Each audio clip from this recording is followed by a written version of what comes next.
એના ઝેર નીકળી જાય છે, એના દોષ નીકળી જાય છે, એને ખારાશ નીકળી જાય છે, એને ક્ષીણતા નીકળી જાય છે, એના કલંક નીકળી જાય છે, એના વિષ નીકળી જાય છે.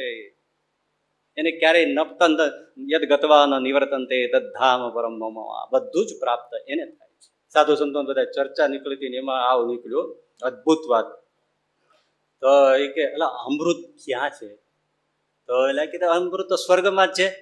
બીજા એની વાત કાપી કે ભાઈ સ્વર્ગમાં અમૃત હોય તો ત્યાંથી લોકોને પડવાનું શા માટે થાય? અમૃતનો અર્થ એ જ કે જે મરવા ન દે, મરેલો હોય એના મોઢામાં મૂકો તો બેઠો થઈ જાય.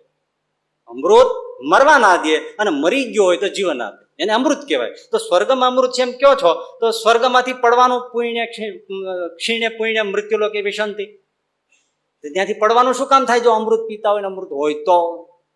માટે નથી. તો કે અમૃત પાતાળમાં છે. પાતાળમાં હોય તો પાતાળમાં નાગ દેવતાઓ વસે છે, તો વાસુકીન બધા ત્યાં વસે છે. જો ત્યાં અમૃત હોય તો એ બધા નાગ ઝેરી કેમ? ઝેર સમાપ્ત થઈ જવું જોઈએ, માટે અમૃત નથી. ત્રીજા સાધુએ કીધું અમૃત ચંદ્રમાં છે. ત્યારે એક સાધુએ વાત કાપી, ચંદ્રમાં અમૃત હોય તો એ ચંદ્ર ક્ષીણ કેમ થાય છે?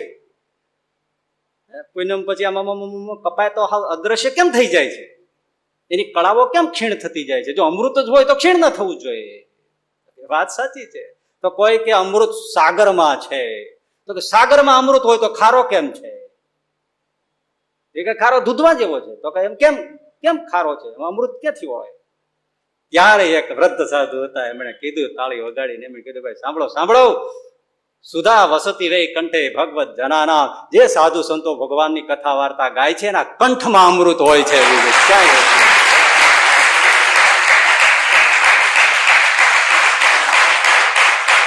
ભગવાનના ભક્તો, ભગવાનના ગુણ ગાનારા, એની કથા ગાનારા એવા સાધુ પુરુષો, ભક્ત પુરુષો, એના કંઠમાં અમૃત છે. એના અમૃત જેના કંઠમાં, જેના કાન દ્વારા એના જીવમાં જાય છે, એ જીવ પછી અમર થઈ જાય છે. એના ઝેર નીકળી જાય છે, એના દોષ નીકળી જાય છે, એને ખારાશ નીકળી જાય છે, એને ક્ષીણતા નીકળી જાય છે, એના કલંક નીકળી જાય છે, એના વિષ નીકળી જાય છે.